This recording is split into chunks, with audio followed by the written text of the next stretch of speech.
আগের রাতে চ্যাম্পিয়ন্স লিগের ম্যাচে বার্সেলোনা পেয়েছে বড় জয়। সুপার রাইভাল ভালো খেললে সেটা তো রিয়াল মাদ্রিদের জন্য একটু বেশি চাপের। ইয়ং বয়েজের বিপক্ষে বার্সার 5-0 গোলে জয়ের 24 ঘন্টারও কম সময় পর লস ব্ল্যাঙ্কোরা নামছে লিলের বিপক্ষে। অবশ্য প্রতিপক্ষের চেয়ে আপাতত রিয়ালের দুশ্চিন্তার কারণ তাদের মূল তারকা কিলিয়ান এমবাপের মাসল ইনজুরি। লা লিগায় দেপোর্তিভো আলাভেসের বিপক্ষে ম্যাচে চোটে পড়লেও কার্লো আনচেলোত্তি জানাচ্ছেন ফরাসি ফরওয়ার্ড রিকভার করেছেন দ্রুত, দলের সাথে ফুল টাইম ট্রেনিংও করেছেন। তবে রিয়াল বস জানাচ্ছেন 25 বছর বয়সী এই তারকার ব্যাপারে কোনো ঝুঁকি নিতে রাজি নন তিনি, আর তাই লিলের মাঠে তাকে নামানো হবে কিনা সেই সিদ্ধান্ত নিতে অপেক্ষা করা হবে শেষ মুহূর্ত পর্যন্ত। দল হিসেবে রিয়ালের চেয়ে লিল খানিকটা পিছিয়ে বটে, তবে এই ম্যাচটা লস ব্ল্যাঙ্কোদের জন্য গুরুত্বপূর্ণ আরেকটা কারণে। 10 ম্যাচ জিতে টানা 14টা চ্যাম্পিয়ন্স লিগের লড়াইয়ে তারা আনবিটেন। হাতছানি আছে নিজেদেরই আরেক রেকর্ড ভাঙার।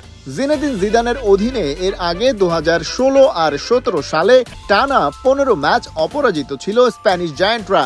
ফেভারিট না হলেও লিল চাইছে রিয়ালের এই জয়রথের ইতি ঘটাতে।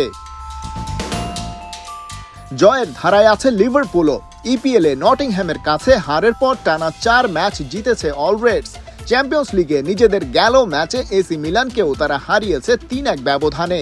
বুধবার চ্যাম্পিয়ন্স লিগে ইতালিয়ান সিরিয়ার 13 নম্বর দল বেলোনিয়ার বিপক্ষে তারাই ফেভারিট।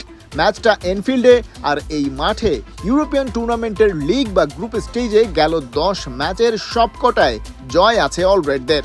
এর মধ্যে শেষ 9 ম্যাচের প্রতিটায় অন্তত 2টো করে গোল পেয়েছে ইপিএল টেবিলে এই মুহূর্তে শীর্ষে থাকা ক্লাবটা, যদিও চ্যাম্পিয়ন্স লিগে এর আগে কখনো ওদের মোকাবেলা করেনি লিভারপুল। তবে বেলোনিয়াকে হেলা ফেলার সুযোগ নেই, কারণ এনফিল্ড থেকে এর আগে 7 বার জয় নিয়ে ফিরেছে ওরা, যেটা আবার ইউরোপিয়ান স্টেজে যৌথভাবে সর্বোচ্চ। নয়া বস আর্নে স্লট সেই চাপ কিভাবে সামাল দেন সেদিকেই থাকছে নজর।